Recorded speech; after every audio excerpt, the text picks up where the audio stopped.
Hey, Mike here. I just wanted to let you know that you can listen to Dark Poutine early and ad-free on Amazon Music, included with Prime. You're about to listen to a historical episode of Dark Poutine. After episode 149, you will find Scott is no longer with the show.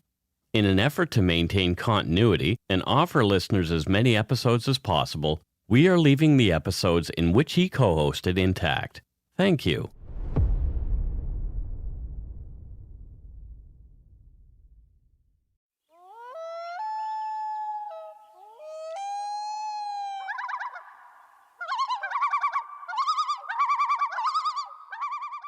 Those darn loons are around every week. They are? Well, they are fond of the show. Apparently. They're avid listeners, Mike, with their little bird headphones. Welcome to Dark Poutine. I'm Mike Brown, creator and host. With me, as usual, is my good friend and co-host, Scott Hemingway. Say hello, Scott. Hello, Scott, and hello to all of you gorgeous folks. Very nice. Now let's listen to our disclaimer. The views, information, and opinions expressed during the Dark Poutine podcast are solely those of the producer and do not necessarily represent those of CuriousCast, its affiliate Global News, nor their parent company, Chorus Entertainment. And here's another disclaimer, just in case you didn't get it from the first one. You can't have too many disclaimers. No, for a lot of different reasons. Dark Poutine is not for the faint of heart or squeamish. Listener discretion is strongly advised. Mm-hmm. We are not experts on the topics we present, nor are we journalists. We're two ordinary Canadians chatting about crime and the dark side of history. That's it. We're not reporters. Oh, hell no. We are not. Oh, good God, no. That what a disservice we would be doing to journalism if that's what we were. Exactly. We're just trying to tell a story. Yeah. Put on your toque, grab yourself a double-double and an Nanaimo bar. It's time to scarf down some Dark Poutine.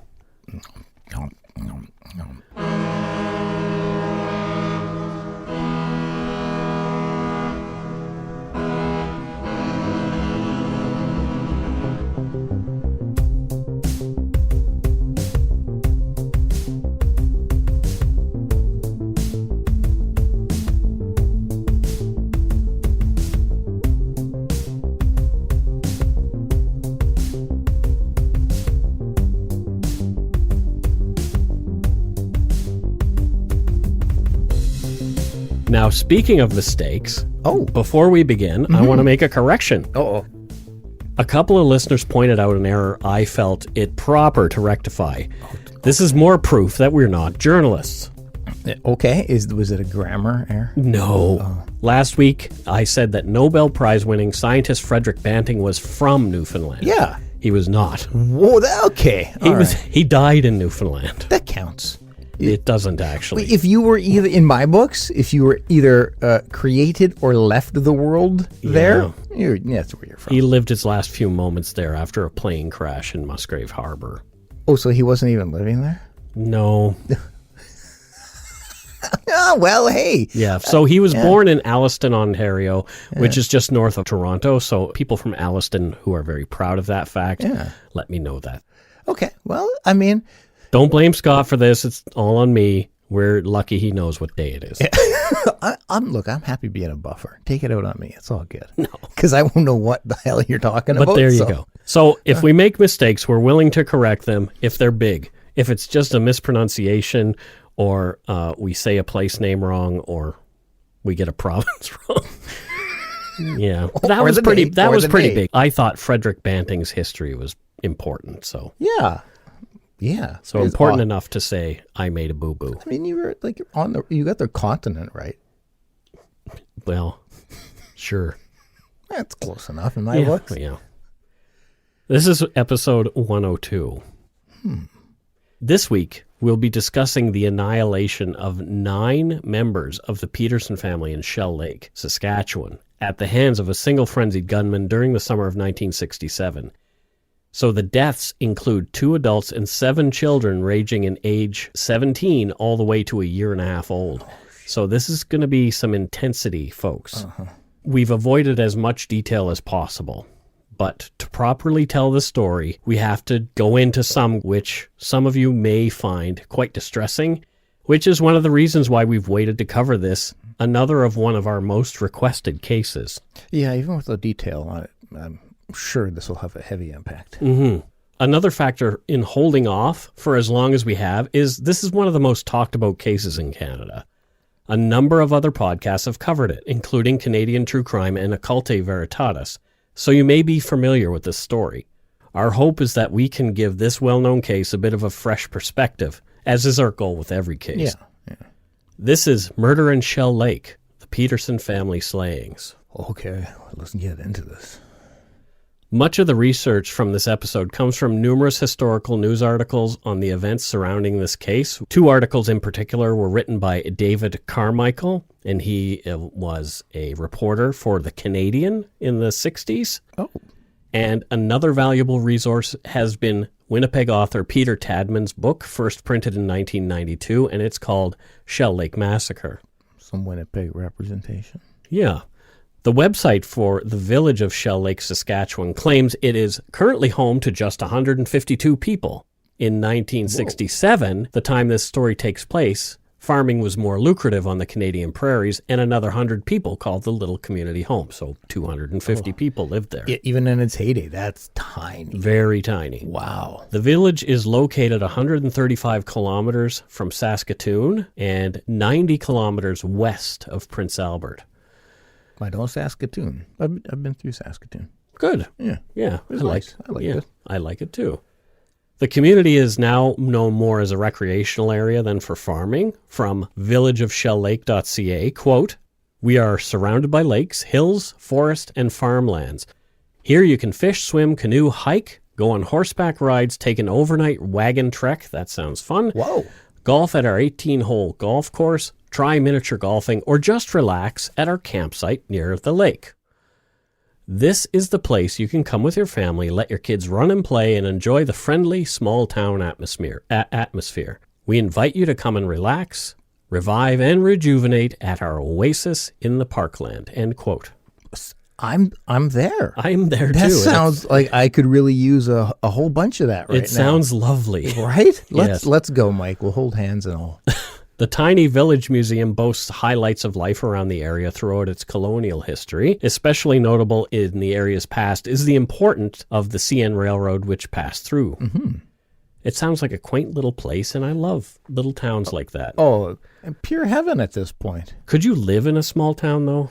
For the good majority of my life, I thought, no. Yeah. I need big city to live in. I need the convenience. Stuff going on. And I was born in a very small town, Clearwater, and I've always thought, like, well, thank God we moved away from there. Now, at 46, I'm like, oh yeah, I could really go give me the small. As long as I have like ridiculously fast internet. Yep, I'm good. Yeah, I kind of feel the same way. Yeah, like I'm totally good. Just like open my window. We could do this from a small town. Fuck, it's so true. Just imagine that, Mike, just opening your window and just hearing birds. Our friend Jack Luna does his thing from a really small place in Manitoba. Does he? Yeah. Yeah, when I visited him, I was like, wow, this is kind of cool. I could really use a whole bunch of that. It looks like it gets really cold there, though. For sure, but where do we have to go? Yeah, fair enough. If this is our living, I'm not having to, like, great. Yeah. Snow me in. Well, let's get back to Shell Lake here. Oh, yeah. Yeah, I thought this was a travel podcast. Jim and Evelyn Peterson were parents to 9 children. Large farming families were common in Canada's past. Yeah. More people to work the land. True. The Petersons lived in a modest farm home on an acreage that they had begun farming in 1945. Jim acquired the half section, which is about 320 acres of land upon returning to Saskatchewan after his military service during World War II, thanks to the Veterans Land Act. Oh, wow. So, from CanadianEncyclopedia.ca, quote, Veterans Land Act passed July 20th, 1942, following a Canadian tradition dating from the 17th century of settling ex-soldiers on the land. Mm. With only a small down payment, ex-servicemen could purchase land with the help of a government loan. Additional funds were available for livestock and equipment. Repayment terms allowed settlers time to reestablish themselves without incurring heavy financial obligations, end quote. That's fantastic. I think we should continue to do stuff like that. Yeah, it's a good plan. Yeah. Jim's half section abutted his father's quarter section, making the family farm 480 acres. when Jim's father retired and turned his portion over to Jim. Imagine owning 480 acres. Yeah. Imagine the cost of owning 480 acres. But despite what you might think about the wealth of a person who owned that amount of land, the Petersons were not a well-to-do family. From an article on the front page of the Star Phoenix on Saturday, August 19, 1967, titled Typical Small Farmer, quote, "The farm was a mixed cattle and grain operation with the yard and outbuildings being at least 30 years old and in disrepair. The family's income was derived through the milking of 9 or 10 dairy cows, a few head of beef cows, swine, and chickens. Mixed grains, wheat and oats, were his major crops and probably provided the operational capital for the farm. However, as one man who knew him put it, quote, the day-to-day income for Jim undoubtedly came from the cream checks and family monthly allowance," end quote. So they were not well off. Yeah. And in fact, they were living in a 2-bedroom home. So 9 kids. Oh, my God. The parents had one room, the kids had the other. Well, And they would have the babies, like the infant, in the room with them. and land wasn't considered as great an investment as it is now.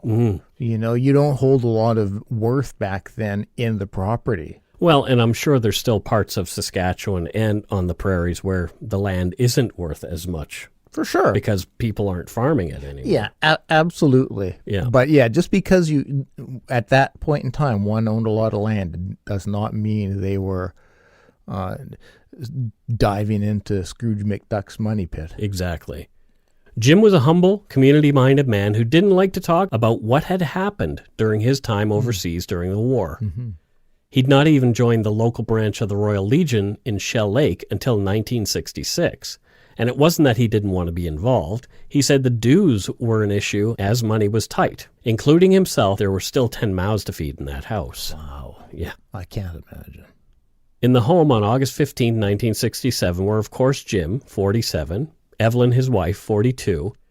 The children still residing with them were Jean, 17, Mary, 13, Dorothy, 11, Pearl, 9, William, 5, Phyllis, 4, Colin, 2, and Larry, 1. Woo! I know. The eldest Peterson daughter, Kathy, and her new husband were in British Columbia on their new honeymoon in the second week of August 1967. They were headed out there to start their new lives. Okay. The Peterson children were seen as good kids around the community. They were well behaved in school and liked by their peers and buddies. The entire family was respected in the Shell Lake area. Everything's sounding swell so far. The Petersons did nothing to earn the violence that ended their lives that morning. Great. On August 14, 1967, Jim Peterson asked family friend and neighbor, 35-year-old Wildrew Lang, to help him the next day. Wildrew, that's a very farmer name. That's a name I've never heard before and will likely not out of this episode's context. Yeah, well, Carol and I always talk about changing our names to some farmer relatives of mine. Yeah. And their names were Nellie and Winslow. Oh, those are great. Aren't they great names? Those are great. Yeah. So Wildrew said that he would help Jim the next day. Jim had 50 bushels of wheat left over from his previous crop. A bushel of wheat weighs about 60 pounds, just so you know. And Jim needed to utilize Lang's truck for a fee and required his help loading and unloading the commodity at a local grain elevator. Okay. Sounds reasonable. Jim was hopeful to earn enough to send his 17-year-old daughter Jean to a track and field camp in Dundurn for a week. It was a 185-kilometer drive to Dundurn, so after dropping Jean off, Jim and the rest of the family would make a day of it and entertain themselves there. But first, Jim had to sell this wheat. All quite logical. Exactly.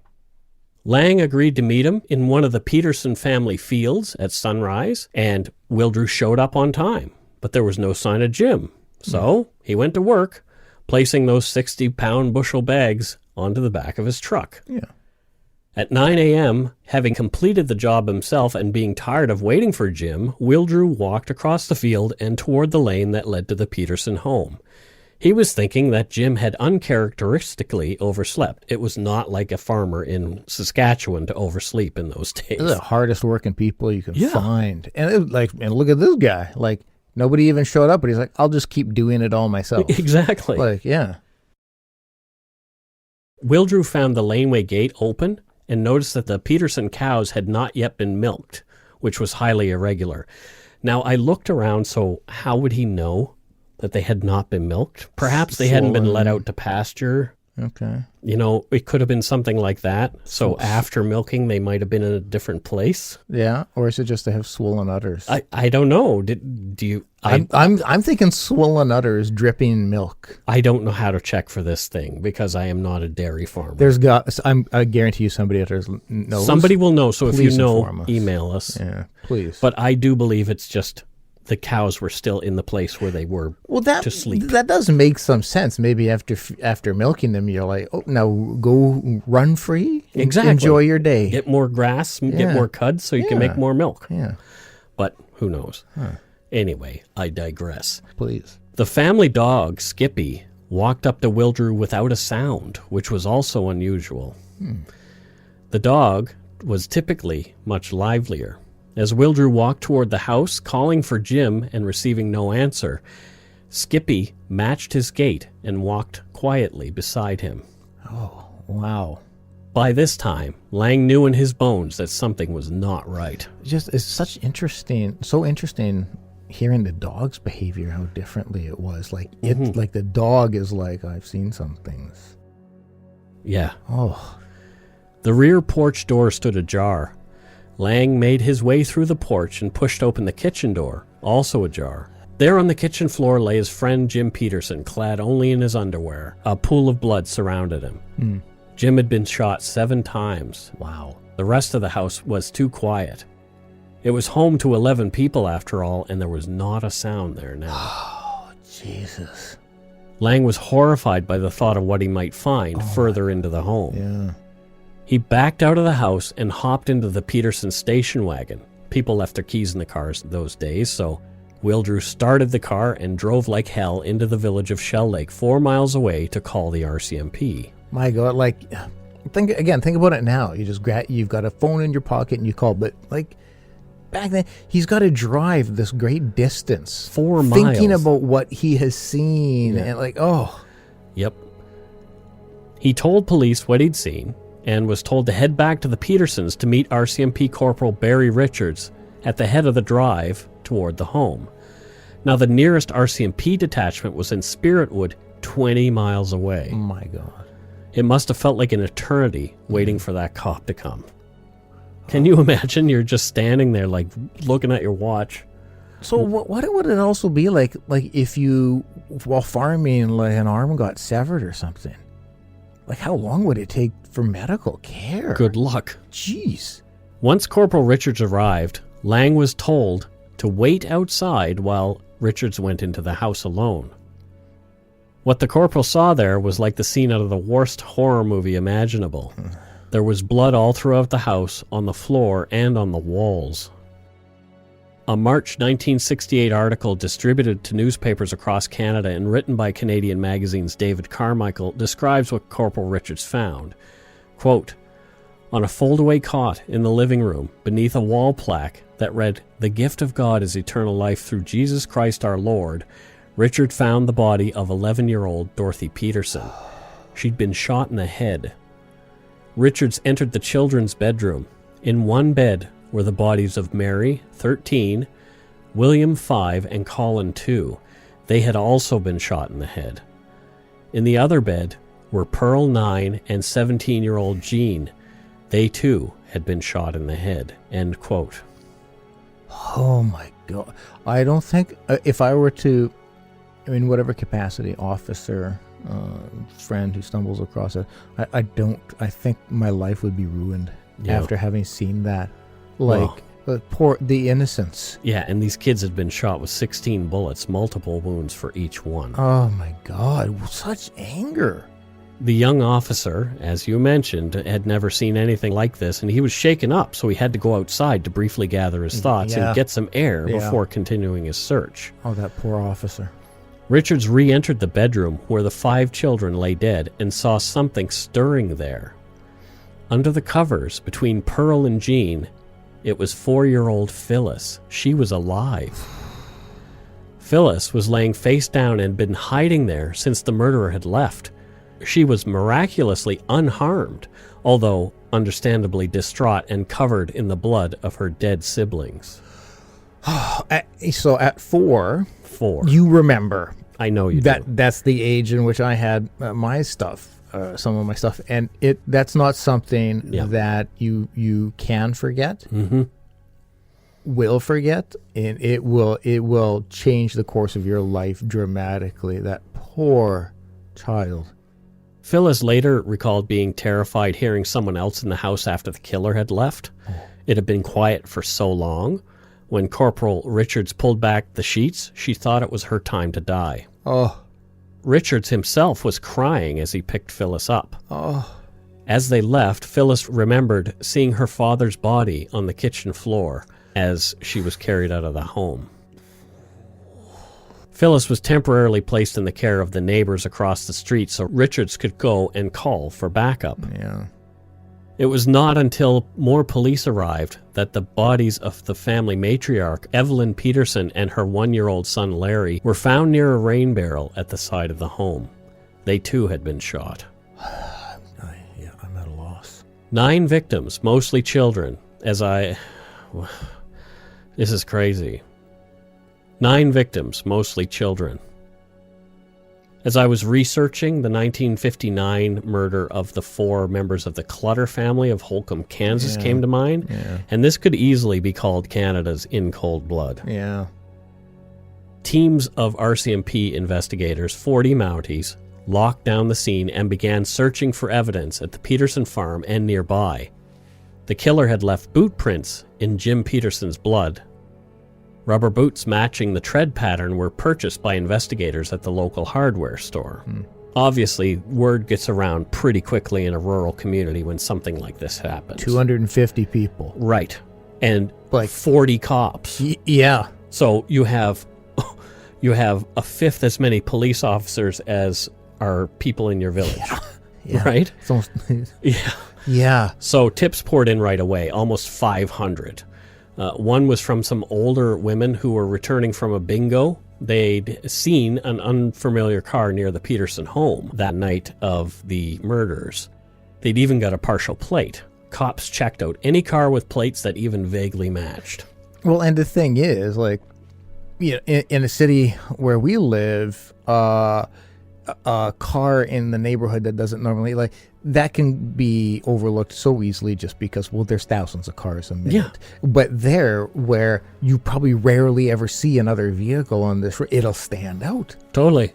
And that's why they reported it. Yeah. Thanks to casings recovered and bullets from the bodies of the Petersons, it was determined that the killer had used a .22 caliber long rifle to murder the family. RCMP officers were tasked to have all owners of .22s in the area fire 2 shots. They were then to collect the spent casing to be taken to Regina for forensic comparison to those from the crime scene. And the lab had narrowed down the make of the gun to 3 possible manufacturers. So a lot of real police work is being done here right away to figure out what the heck. Yeah. Or who the heck, I should say. Yeah. Because they've got a maniac on the loose. Yeah. Yeah. That amount of people massacred, that age, the age of the majority of them, like, it doesn't get much worse. No. Everyone in the tiny village and surrounding areas were terrified. There was a killer on the loose. To quote David Carmichael's article, quote, "Farmers sat up all night with shotguns," end quote. Police had roadblocks all over the area, manned by shotgun-wielding officers, and every car was checked. They did not want to miss the killer. No. No one around Shell Lake had any idea why someone would want to murder the Peterson family. They were well-liked and stayed out of disputes. No one held any grudges against them.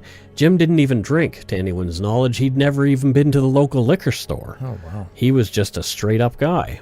Yeah, I'm struggling to try to, with such violence, too, there's anger. It's deliberate. It doesn't seem like it's just, oh, I went in to rob. Well, the killer did rob the Petersons, too, but he took only $10 from the home. There was no way a sane person could justify 9 murders for $10. That's what I'm saying. Yeah, exactly. Yeah. Like, I mean, even with the worth of $1 in those days, but still. there was a want to kill. Yeah. RCMP began to think the killer might be a psychotic person, as there was no rhyme or reason to these killings. They didn't know it for sure yet, but they had hit the bullseye with this line of thinking. Oh, good. Okay.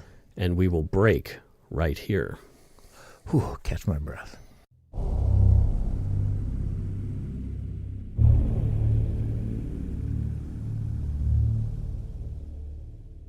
And we're back. Through gathering evidence left by the killer, studying the scene and the jumbled accounts given by 4-year-old Phyllis, police were able to draw a timeline of the events of the crime. A strange car had driven into the Petersons' family driveway in the middle of the night, early morning hours, and parked near the house. It's unknown at what point Jim Peterson got out of bed. Was it when the car pulled up or when the killer entered the house? Not that it matters much. Yeah. Jim met the man who was to murder him in the kitchen, where he would fight for his own life and that of his family. Oh, my God. Phyllis would later say in a documentary, quote, "I remember Dad yelling at us to stay in bed, that we weren't supposed to get out of bed," end quote. Oh, that father. I'm just visualizing, like, fighting. Well, he was a veteran of World War II, and he had a bunch of medals that they had later found in the house, so he wasn't a stranger to this kind of activity. I'm just trying to picture myself in his shoes, trying to save your kid, like knowing I need to stop this person. Jim fought the attacker in the kitchen as mentioned above. It took the killer 7 shots to dispatch the farmer and veteran of World War II. Jim was shot once in the left thigh, once in the forearm, once in the neck, twice in the chest, and twice more in the head. He was... Like a bull. He wasn't going to give. No. Clearly just, you had to end him to stop him.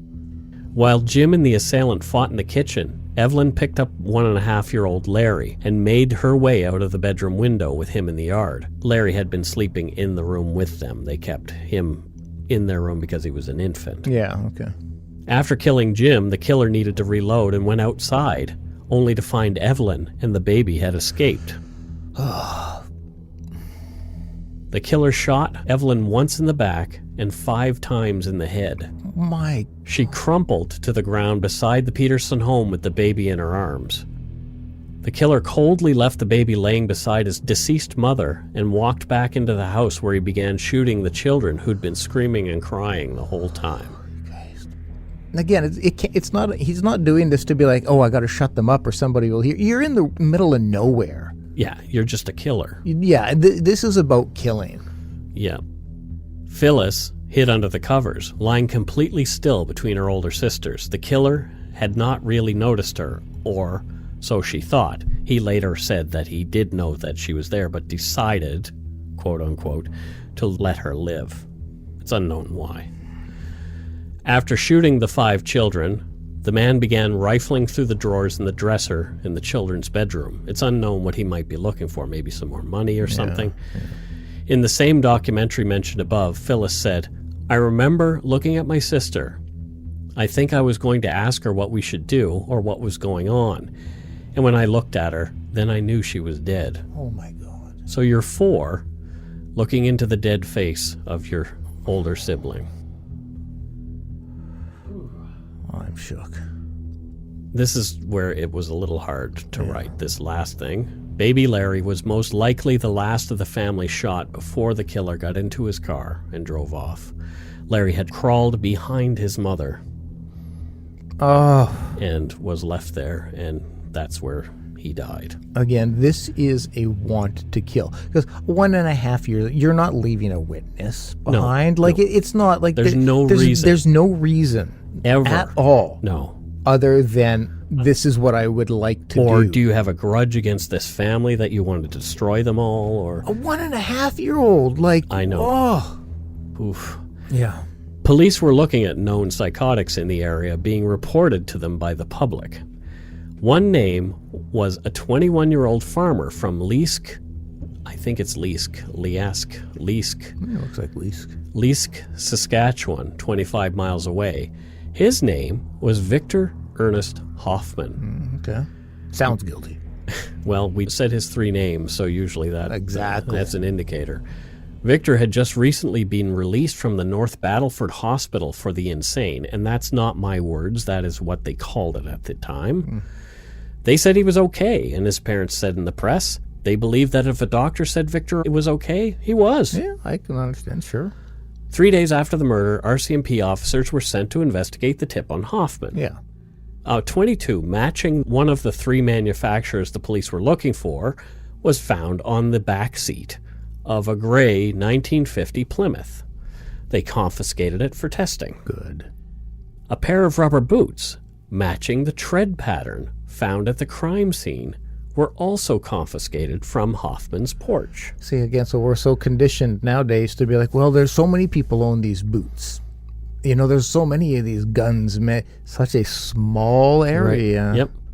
According to Peter Tadman's book, Shell Lake Massacre, Victor expressed concerns that his boots were being taken away as he might get wet feet without them. Deal with it. As the items were tested, surveillance was set up on the Hoffman farm. They didn't want anyone getting away, if he in fact was involved.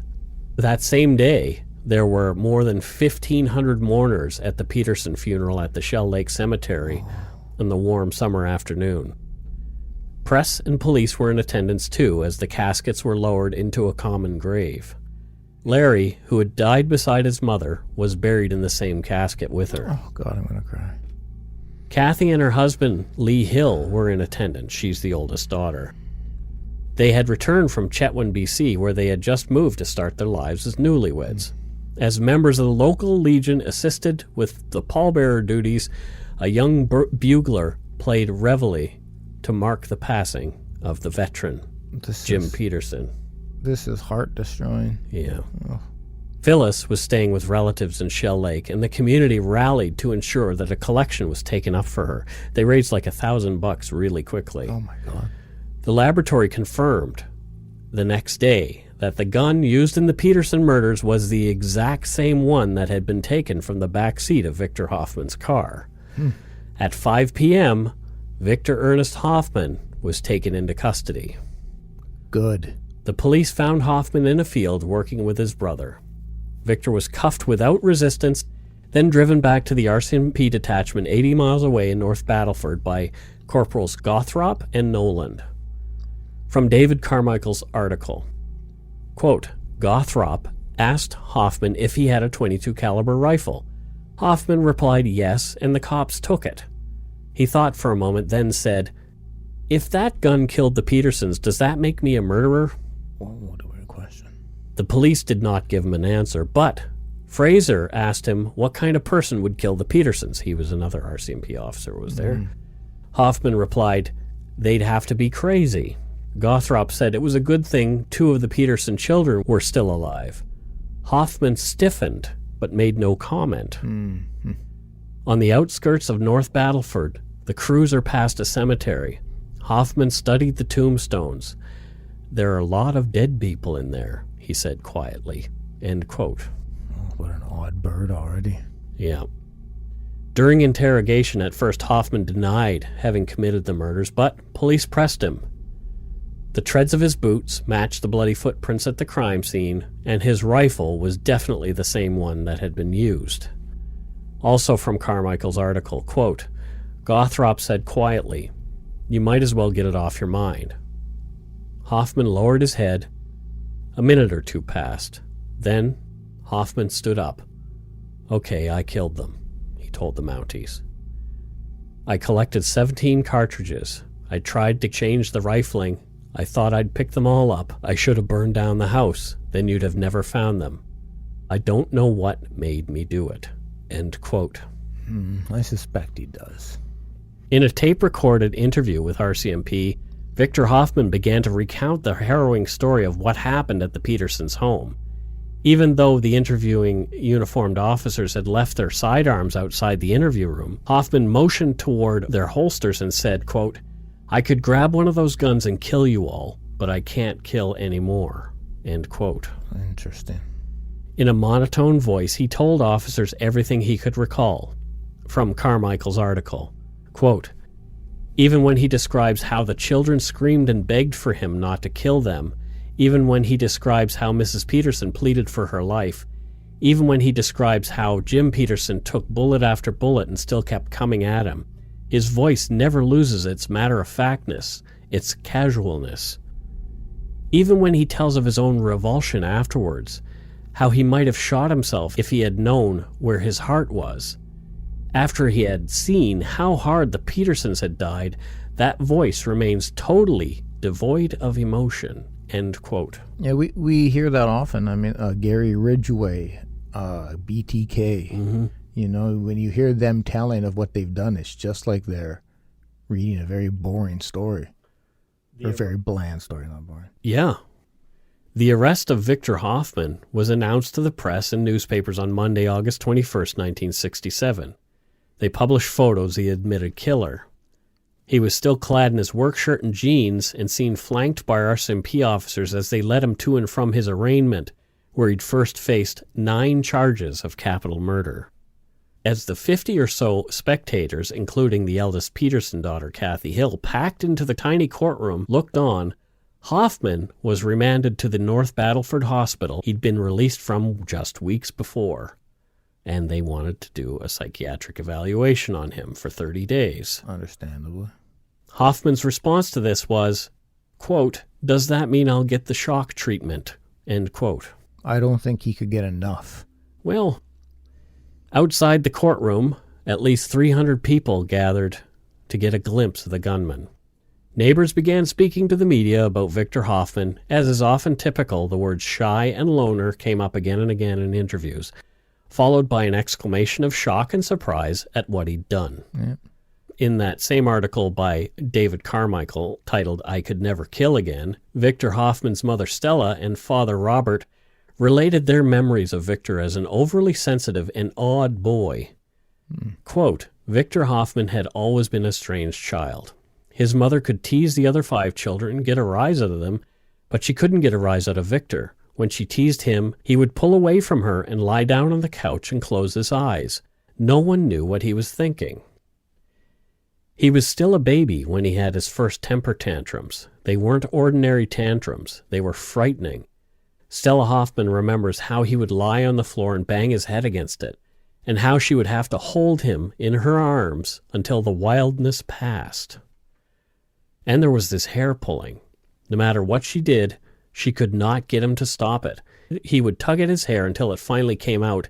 Although she flicked his fingers with a pencil when she caught him doing it, he persisted until he created a permanent bald spot on the side of his head." End quote. That is pretty fascinating. So he was a bizarre little dude. Yeah, there's definitely something a bit odd going on. I mean, while I was writing and researching, I don't know if I'm correct, so I'm just speculating.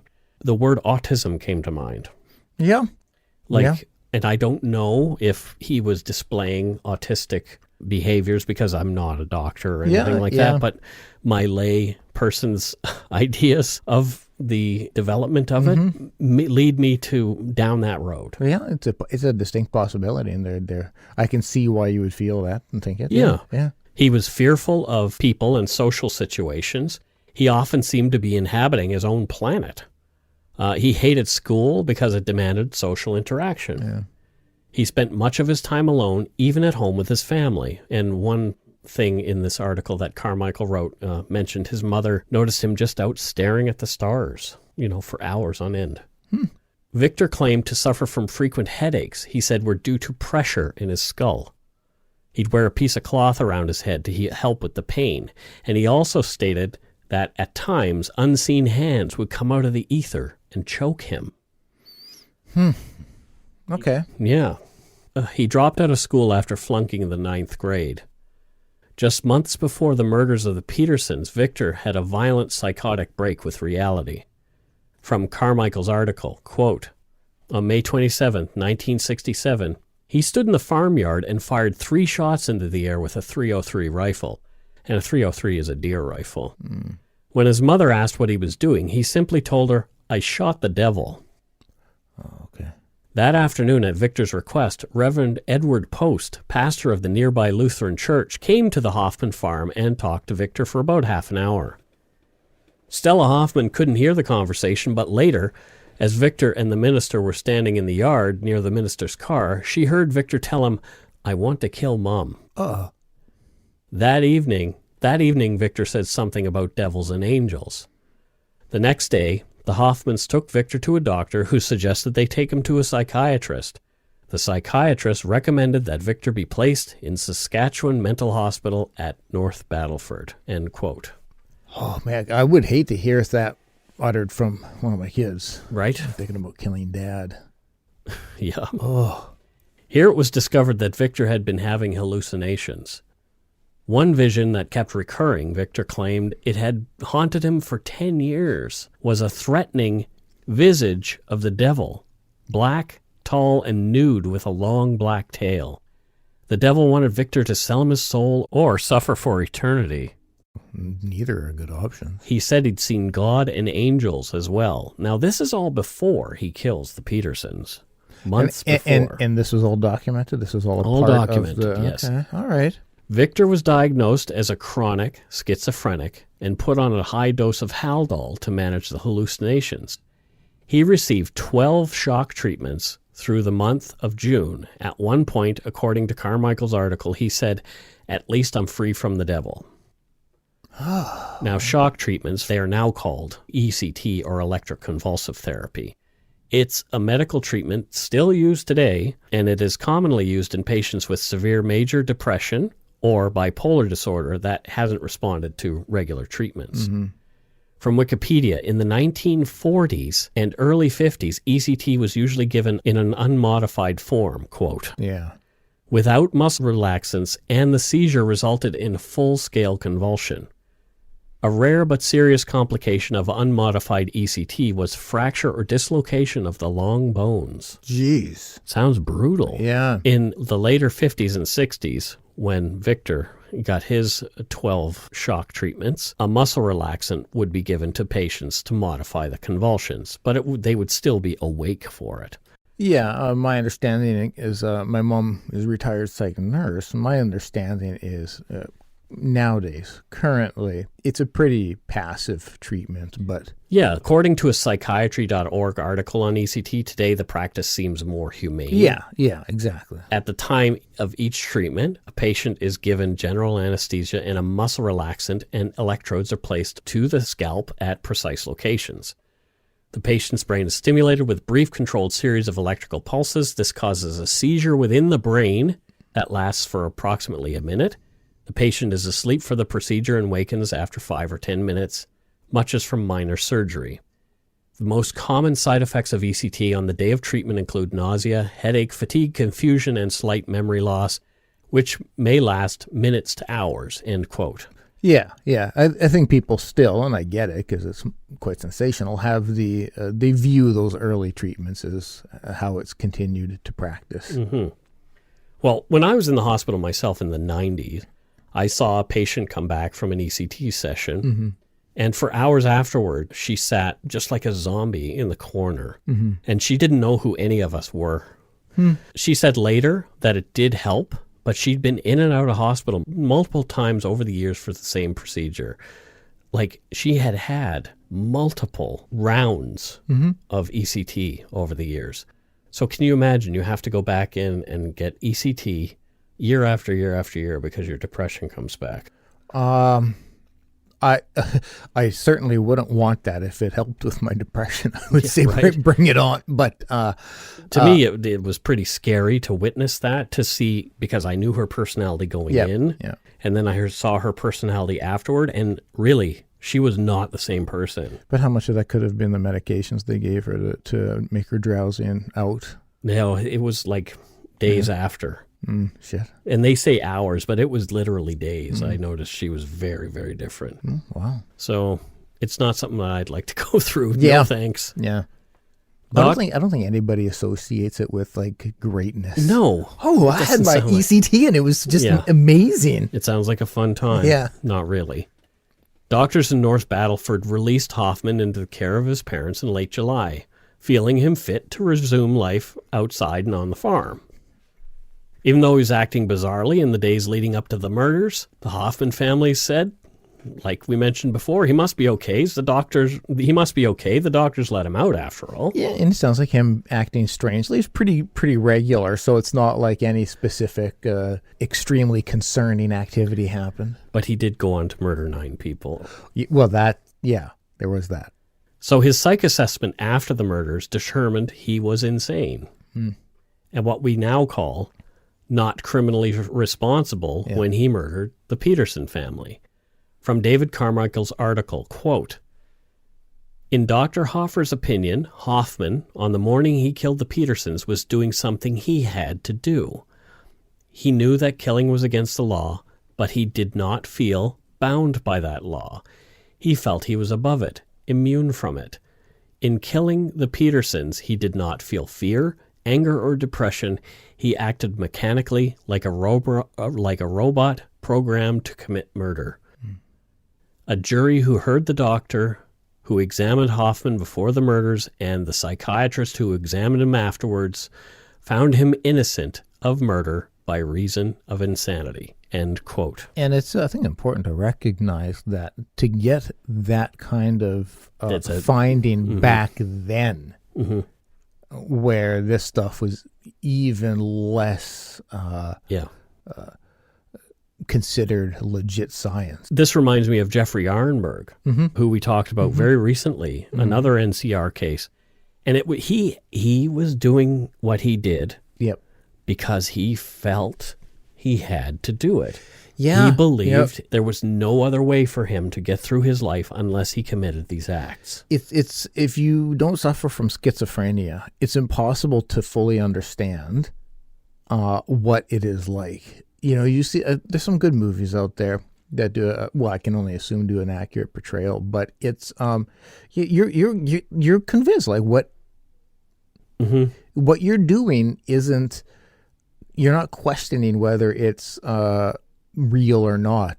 What you're doing, it needs to happen. Carol and I have a relative who suffers from schizophrenia. You've mentioned, I believe. Yeah. Well, I have 2. Oh, but this other one, he talks incessantly about Nazis and believed his girlfriend was a famous person and all this kind of stuff. And he really believed those things. To them, it's as real as you are sitting in front of me. Yep. Like, it's not, there's no questioning. It's not like, is Mike not, like, you're convinced like that is real. Yeah.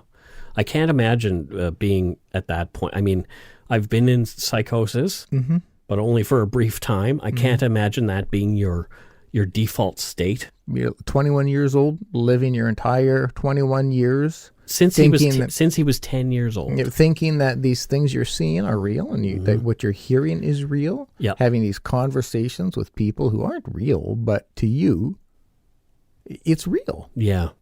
And I'm not at all trying to say what he did is excusable. No. Because hell no. But, I mean... These are really interesting cases. Yes, that's why I'm compelled to tell these stories. Is because good, healthy dialogue comes from them. Yeah, I agree. And there's a lot of unhealthy dialogue around some of these cases right now. So let's try to facilitate some good conversation about this. Yeah, it's okay to be angry and to hate the person, but yet understand why they do what they do. Understanding doesn't mean liking and acceptance. It's like hate the act, but love the actor. Yeah. Do you know what I mean? Yeah. And it's exactly that. Yeah. I despise this man. I don't like him for what he has done, but I can stand back and go, I can understand where his brain was at. Yeah. Hoffman would spend the rest of his life in institutions. In March of 1988, he was transferred to Penetanguishene Mental Health Center north of Toronto. We've heard of this place before, where some other high-profile NCR cases have landed, including Jeffrey Arnberg. This is where author Peter Tadman interviewed Hoffman for the book Shell Lake Massacre. Many of the exchanges are bizarre, but insightful and well worth a thorough read. And I only included one, because I didn't want to, rewrite all of Mr. Tadman's book. Yes. But he really digs into this gentleman Victor Hoffman and what his motivations were. Yeah, it's super fascinating read. So if you can get your hands on a copy of it, do. It's called Shell Lake Massacre, and it's got a red cover. I've got it right here. Typically online, unless there's a weird sort of printing of it, which is very rare, another printing, you can get it for like $20 at that time, but typically it goes for like between $150 and $400 online. Oh my God, remember your $1 million book? Yeah. But anyway, so in the book, Peter Tadman asks Victor Hoffman, if you could ever talk to Phyllis, you know, the little 4-year-old, she's about 29 now, what would you say to her? Would you say that you're sorry? Or what do you think you'd say if she walked in here? Oh man, I want to hear this reply. Victor replied, I don't really feel sorry about the crime. I think I benefited from it. It helped a lot. I'm sorry that her brothers and sisters are dead and her parents. I imagine that I could apologize to her, but I don't believe that it would do any good. They're already dead anyway, so what's the sense of saying you're sorry? She'll say, maybe you're sorry, but when are you getting out? And he giggles at this. And that'll probably be never. That's why I say it's very odd interactions that he and Mr. Tadman have in regard to this. It's so analytical and void of emotion. Right? Like he can't connect to it somehow. Like I talked about it in the Jeffrey Arnberg episode. Because Arnberg said similar things. Yeah. Yeah, just like a complete disassociation from what he'd done. Understanding emotions, yep. Especially in others. Like, yep. Wow. Victor Ernest Hoffman died of cancer, still under care, in 2004. Newlyweds Kathy and Lee Hill took in 4-year-old Phyllis Peterson, the only other surviving member of the Peterson family. They raised her until she was 15 when she moved in with an aunt. She was married in 1986. Phyllis also spoke to Peter Tadman for his book. She spoke about her memories and how she'd been constantly asked to talk about the events of August 15, 1967 over the years. She seemed throughout the interview to have adjusted well considering what she'd gone through so early in life. Oh my God. In the book, Tadman asks, what do you think of him, referring to Hoffman, as an individual? Phyllis answered, as an individual, he's a sick person. I mean, I've never seen him, but I'm sure that if he has good days type of thing, like some people do, I'm sure that he regrets what he did on those good days, if in fact he does have good days. I don't know. I don't know how sick he is. I don't know what his personality is like. I don't really blame him either. It was him who did the actual action, but as a person, I don't think he had what it took upstairs to be able to lay blame on him. I don't think his mind was there, and you can't blame somebody who doesn't have a mind for doing something. Holy shit. What an amazing... insight. I don't think many people can fully understand the strength that in being able to be that objective. Mm-hmm. Like that is strength. Yeah. That is a really, really special person. Well, she wasn't always so kind in every interview. For sure. But no, for sure. She later said in the documentary about the murders, they say he's insane. Well, he must be. No sane person would have done what he's done. Yeah. I'm sure there are days when she's far less sympathetic. Well, Phyllis herself passed away in May of 2019. Oh. She's buried in Shell Lake, Saskatchewan, which is fairly close. But she spent the last 15 years of her life without the worry of Victor Hoffman being released because he was already gone. Yeah, yeah. So at least she had that 15 years of relative freedom from him. Holy shit, what a case. Yeah, right? Wow. So there you go. That is... we just covered a little bit of everything there. That's Shell Lake. So everybody has asked us to cover this, and now we've done it. So you can't ask for that one anymore. Yeah, well, I mean, done. You can, but it's done, so deal with it. You can ask away. Yeah, just listen. But yeah, and we will tell you, okay, done, here you go. There you go. Yeah. Oh, didn't somebody once say like you guys should cover the missing feet? And I was like, yeah, that was episode 1. I have had numerous.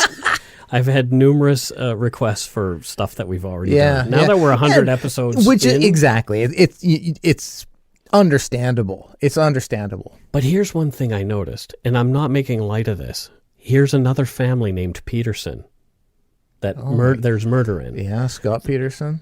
Right? The staircase.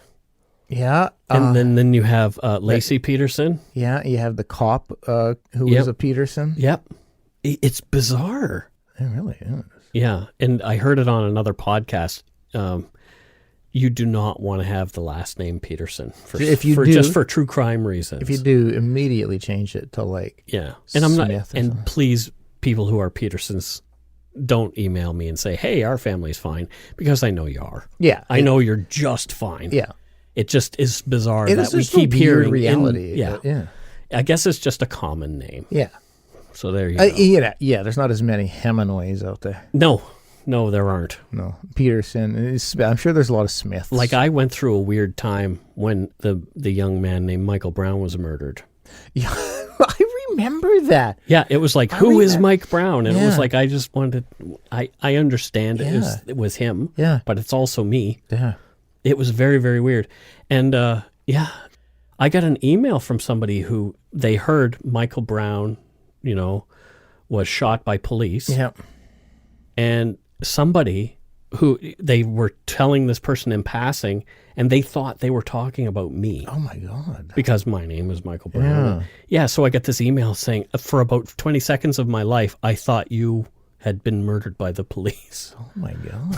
Isn't that bizarre? Yeah. Yeah. I can't imagine. So Petersons, I understand your pain. In a way. Yeah. But, I can't imagine what you would do to get shot by the cops. But I can't either. Yeah. If I would have to be drinking and drugging again in some regard. Yeah. Just off my rocker. Yeah. Whew. Anyway. How about those Patreons? Yeah, let's do that. Yeah.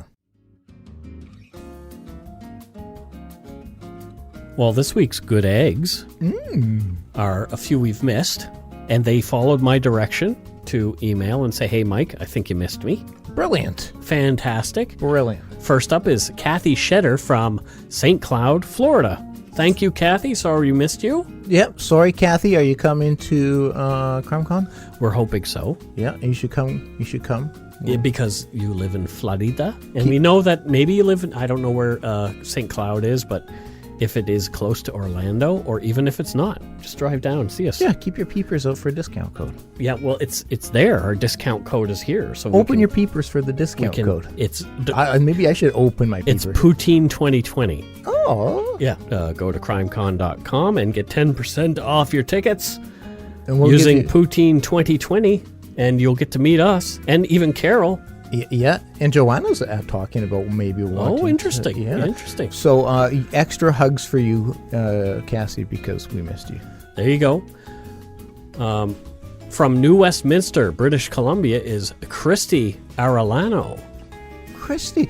I consider New West my hometown because that's pretty much where most of my formidable time You did a lot of your devilry there? I did. Yes, I did. So, Christy,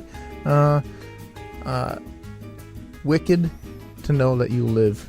Wicked awesome. You just live across the Patillo Bridge. Yeah. Patullo. I used to call it patella. A lot of people do. Like kneecap. Yeah. A lot of people still call it that. It's Patillo. There you go. So thank you, Christy. Thank you muchly. Another one we missed was Jessica Murphy from North Weymouth, Massachusetts. Speaking of park the car and have it yard and wear a sweater. Is there like South? Ask Weymouth? not what your country can do for you. Oh wow! I'm doing JFK. You're getting really deep here. I know. Yeah. Jeez, Mike. So thanks, Jessica.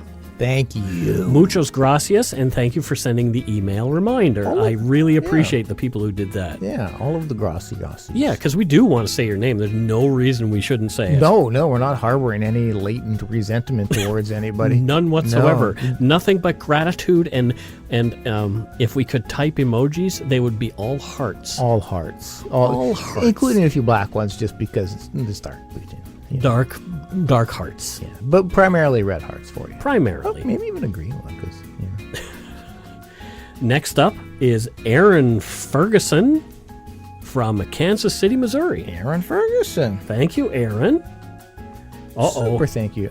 Well, here we have one. I'm not sure where this person is from. Her name is Claudia Ginty. Okay, so I'm gonna do some reverse engineering here. It looks like, well, her email might be from the United Kingdom. I don't need these tips. Okay. I can reverse engineer and deduce a lot just from the name. So what was the name? Claudia Ginty. So Claudia, that is a very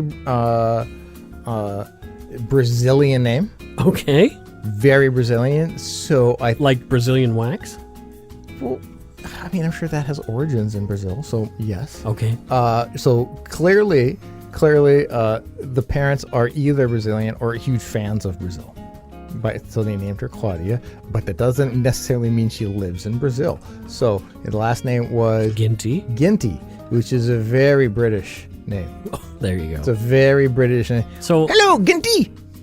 well, I think of McGinty. Yeah, well, as you should. Oh, Mr. McGinty, he's As got you his should. pants off again. So if she's, let's see. So if she's of Brazilian And she's Ginty. and she lives in the UK. So what would a Brazilian do who lives in the UK? We're What spending would, an awful long time on this. well, it needs to be. This is called science. A Brazilian living in the UK would be working as a... Oh, I know. What? Clearly. There's only one job for that individual. Soccer ball pumper-upper. No, but very good guess. No. Lawn bowling, grounds maintenance. Nice. Yeah. Just trimming the hedges You gotta... and the grass. Yeah, it requires very good groomsmanship. Excellent. Yeah. See? Next up we have, from Stewartsville, New Jersey, Amber D. Tortorelli. Yeah, what a great name. Tortorelli. Yeah. Well, I know who you're thinking of. Yeah. Yeah. But that's Tortorello. That's exactly. So she's not related to the former a-hole who coached the Canucks. But man, what a lot of hilarious sound bites from that guy. But oh my God. Right? Yeah. But that's not you, so thank you. Thank you. Thank you, Amber. Yeah. Here we have, her username is Never Diplomatic, which I think is kind of funny, but her real name is, we're going to blow up your spot here, Adriana Goodson, and she's from Midway, BC. Oh, well, I've never heard of it. You've never Midway, no, BC? I have never heard of Midway, BC either. I can take a guess as to where it is geographically in BC. Yeah. Probably midpoint. Right? Yeah. Next up, we have Cindy Campbell. Oh, it's a nice name. Yeah. Let me try this. Oh, I would love to hand this. Yes. Let's see how scientific I am. I'm sure you're going to nail it. So Cindy Campbell. Mm-hmm. Cindy Campbell is an animal behaviorist. Wow. She teaches animals how to behave. Okay. Oh, okay. She's kind of like the dog whisperer kind of thing. Any specific animal, or is she just broad? Like lemurs. Lemurs. Yeah, mostly lemurs. I think probably like the number one. Some kangaroos. Number one behavior to teach lemurs tend to don't throw jump poop. off the. They tend to throw poop as well. So she lemurs teaches. do? Yeah, she teaches them how not to do that. Don't run off cliffs. Yeah, no, that's lemmings, Scott. There's an L involved. It's close enough. Lemurs look like little robbers. But anyway, so yes, she is an animal behaviorist. Okay. Training lemurs and kangaroos and maybe the odd goat. Whereabouts would this be happening? Well, Antarctica. Okay, so I'm not trying to like poke holes in your But there's an Antarctic zoo. Is there? Sure. Okay, and lots of lemurs and kangaroos. Yes.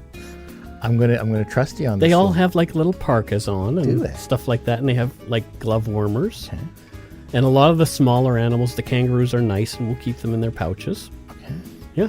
Oh, I'm gonna put my trust in you with this one, Mike. Well, I have to put my trust in you every week, so this is what. And have I let you down? Often.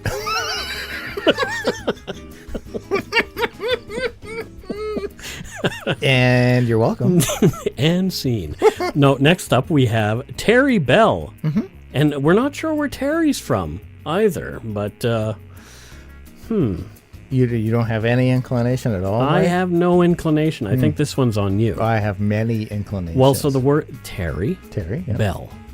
Terry Bell, yes. Yeah, okay. Yeah. So Terry is clearly, that's a name very, very common in Denmark.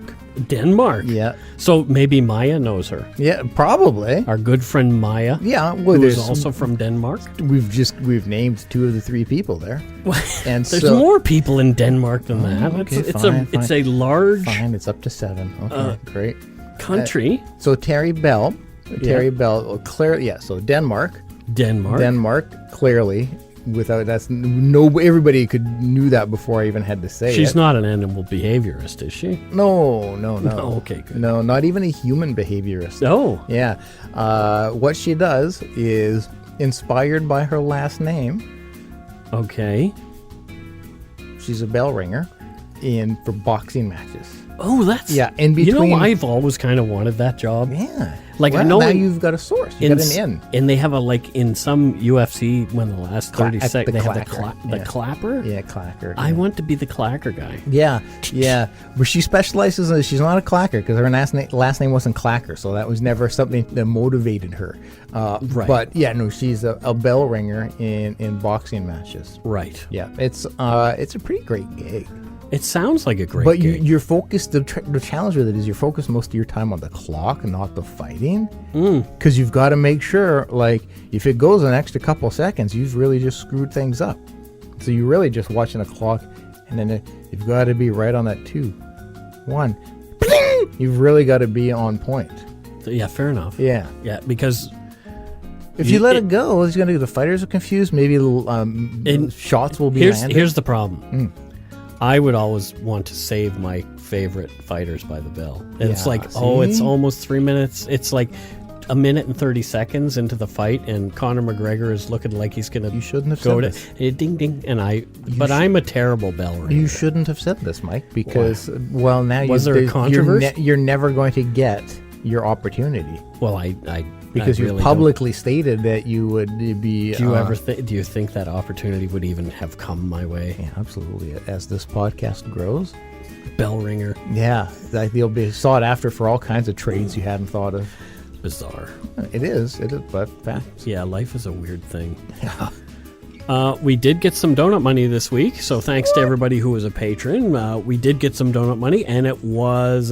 we got from Sylvia Bailey, we got a little bit of a donation here. Sweet. She says, congrats on 100 episodes and counting. Whoop, whoop. You guys are awesome. I'm so glad I get to listen to your show every week. Oh. Thank you, Sylvia Bailey. Super thank you. Kara Sentence, she sent us some donut money. Thank you, Kara. Thank you, Kara, for your pledge. I feel like Jerry Lewis here. Wow. But you managed to get it out in a sentence. I don't. Oh. But she spells sentence a little differently. Yes, with an A. Yes, but instead of an ENCE. Thank you so much. Yeah. Thank you. We really appreciate you. And last up this week is Allison Smith. Oh. Thank you so much, Allison. Super thank you, Allison. Muchas gracias. Yeah. And don't forget to leave notes, folks. When you're leaving us a little bit of a patron donation, please leave us a note and let us know where you're from, a little bit about yourself, whatever. Yep. If I don't recommend you write a book, because I probably won't be able to read the whole thing. And Lord knows I won't. It's true. Well, it's on the screen. You'll probably read it. Yeah, I still probably won't. There you go. Thank you so much to our patrons, past and present, for your pledges. We really appreciate your support of the show, and everybody who sent donut money. If you want to help support the show yourself and you haven't done so yet, you can do so at patreon.com/darkpoutine, or for a one-time support, you can send us some donut money via PayPal at our email address, darkpoutine@gmail.com. Don't forget, we are going to be at CrimeCon in Orlando, May 1st to 3rd, 2020, and the promo code is Poutine 2020. Use it. It will help the show, and you'll get 10% off. What was that code again, Mike? Poutine 2020. Poutine 2020. And we're working on a new phone number for you folks. That's a toll-free number, so everybody who has hesitated to call us because you think you have to pay long distance, well, guess what?